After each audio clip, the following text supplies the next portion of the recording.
Probably get some flack for talking about this even. Hey guys, I'm Nate. Welcome back to the channel. So I'm actually on the way back from my haircut, and I thought about, doing another video on just the state of everyone just going electric. I want to talk about this latest thing that I saw. I was like, oh my God, I can't believe they're doing this. They said that Chevy is thinking that the next Camaro is going to be electric, but it's not going to be a two-door car anymore. They're going to go to a four-door car.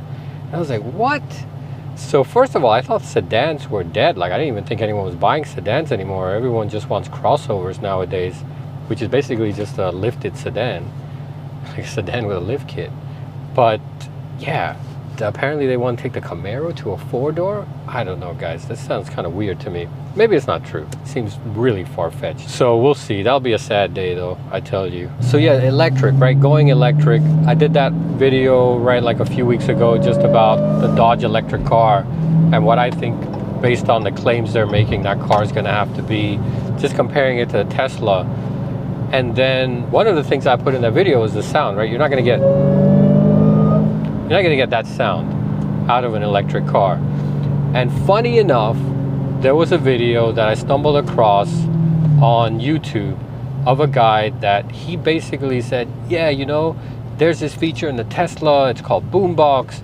You can upload engine sounds and then you can make your car sound like that when you're driving around. And I was like, very skeptical about how this will work, because it's not just that simple, right? So literally what he does is he takes an audio clip of a cammed Hellcat. Of all cars, he takes, it's a cammed Hellcat, and he uploads it into his boombox. But he just uploads this MP3 to his boombox, and I'm like, well, how is that going to take into account how fast you're going, the engine speed, none of that? And it doesn't, right? So basically what it does to the car is it makes the car sound like a cammed Hellcat at idle, even if you're going like 100 miles an hour. And what's the point of that? I mean, you don't want your car to sound like it's idling when you're actually driving. So that feature to me is kind of half-baked. If you're going to do something, do it right. And to me, doing it right means you're going to have to do something like they do in video games, where the engine sound is modulated with the engine speed. Sure, they can figure it out. If you can do it in a video game, why can't you do it in a car? But anyways, what's up with this guy? It's going really slow. All right, guys, on-ramp. It's time for an on-ramp pull.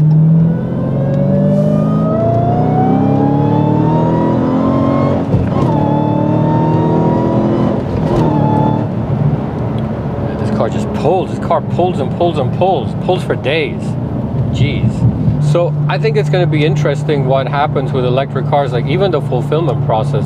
So Tesla kind of set the bar, right, for fulfillment, and so I guess everyone's expecting it to be like that. So like when you buy Tesla, there's no dealerships.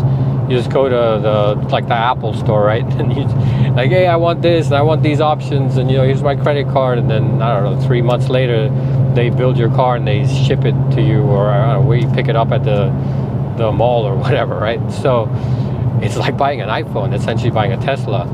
But all the other manufacturers, they have their regular dealership networks. And I was just reading an article the other day about this guy that picked up a Ford Mustang Mach E, which I don't know why they used a Mustang name on that, guys. I mean, yeah, it's got this Mustang front end, but it's a freaking crossover. It's not what the Mustang is, right? I don't know, just raping these names. It's like when Dodge released the Dart. I was like, that? Really? You're going to use the Dart name on that? You should reuse the Neon name, if anything. It was closer to a Neon than it was to a Dart. Anyways, going back to the Mustang Mach E, he said, yeah, he took delivery of his Mustang Mach E. He had paid for it, all of this stuff, and then the car comes, and the dealer's like, oh yeah, you got to pay, $2,000 in a dock fee and $1,000 in this dealer fee and blah, blah, blah. And he's like, what the hell, man? Like none of this was what we agreed to in the original contract. He said no one knew anything about the car. They didn't know how to show the car to him. It sounds like an awful buying experience. And then another thing you're gonna have to figure out if you get electric cars, I mean, I don't see a ton of these around, is where are you gonna charge it? So if you have a house, that's great for you. You can put a charge point. I guess you can run an extension cord. You can do whatever you need to do, assuming you have driveway space. But what are you going to do if you don't have a house? If you live in an apartment, if you don't have a driveway, you have to leave it on the curb. Some people, they'll run extension cords over the sidewalk and then put like one of those It's like a conduit cover so that I guess people can walk, or you can take a stroller or something, or a bicycle over it. That doesn't seem like a, I mean, it kind of seems like a janky solution to the problem. Doesn't seem like something that's like sustainable. So where is that infrastructure here to support electric cars, the charging infrastructure? If you take your electric car to like a public charge point that's not free, that is not cheap, guys. So someone posted on my other video that it's significantly expensive. I didn't cost it out, but I remember reading another article where they said it costs you more than filling gas at some of these public points, like 4 times as much as it would to take, that it would cost you that if you just had a gas-powered car. So there go your whole, that whole economy thing for buying an electric car in the first place was to save on gasoline. And then the other thing, I mean, this, I probably get some flack for talking about this even, right? Because no one wants to talk about the dirty stuff, the dirty secrets on electric cars. And I'm not an electric car owner, so maybe I'm talking out of my ass here. But these crashes you see with electric cars, or actually just recently, the Chevy Bolt recall, that's some serious stuff. I mean, the Chevy Bolt thing, I think they sent a notice out to owners saying, don't charge your car overnight or leave it in your garage because it might spontaneously catch fire and then burn my whole house down. That doesn't seem very safe, guys. And then these Teslas, right, that they get into a crash and then they just explode because the battery gets punctured, and then the firefighters can't even get into the car because they're worried about getting electrocuted and they need all these special tools. Yeah, we'll get there. I'm sure when internal combustion cars came out, we had similar issues with maybe the fuel delivery systems or something catching fire or causing problems. Maybe a fuel tank. Ford Pinto, that's a famous example, although that was maybe not when they first came out. That was just Ford being cheap. I don't know that it's ready for prime time. I personally don't know that I would be super comfortable with the safety of my family in an electric car with some of the stuff I see today. Like that guy that got into a crash in triple digits in a Hellcat who hit a tree, he lived.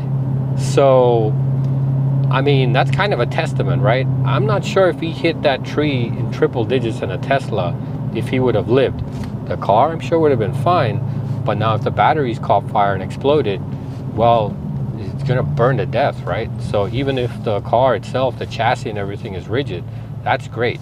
But if you're on fire, that kind of takes you out of the equation, right? That's a I don't know, guy, that seems like a terrible way to die, being burned alive in a car. And I've heard Tesla, they're looking at what's like lithium polymer or something like that type of battery technology that's supposed to be way more safer and way more stable. But it's not there yet. It's not in the cars. And it's not in any of the domestic cars. They're still using lithium ion. So when it gets there, sure, let's look at it again. But it's not there today. And we'll see what Dodge does with its car. I'm assuming they're going to go with lithium ion because they only got 3 years to figure this thing out. What do you guys think? Put it down in the comments. You think they're actually going to have a car by 2024? I personally don't see it happening by 2024. But you know what? I hope they prove me wrong. I hope they prove me wrong only if they keep the V8 models still alive. If this means the end of the V8 models, then I hope they don't prove me wrong. Although, should I really care? Because that just means that my car is going to end up being worth more, I guess. If there's no more V8 Hellcats, especially with this manual transmission, this car is going to be worth mint, right? Nah, never getting rid of this car. And I hope some of you guys, I know some of you guys have commented that you're going to buy a Hellcat, your dream car, and I hope you guys have the experience. I hope you guys have the possibility to buy one of these cars because it's an awesome car. All right, guys, check out these next videos. I hope you really like this one. I know I got really sparked up, no pun intended, talking about electric cars and just where things are going. But yeah, thanks for watching. I'll see you guys next time. Bye.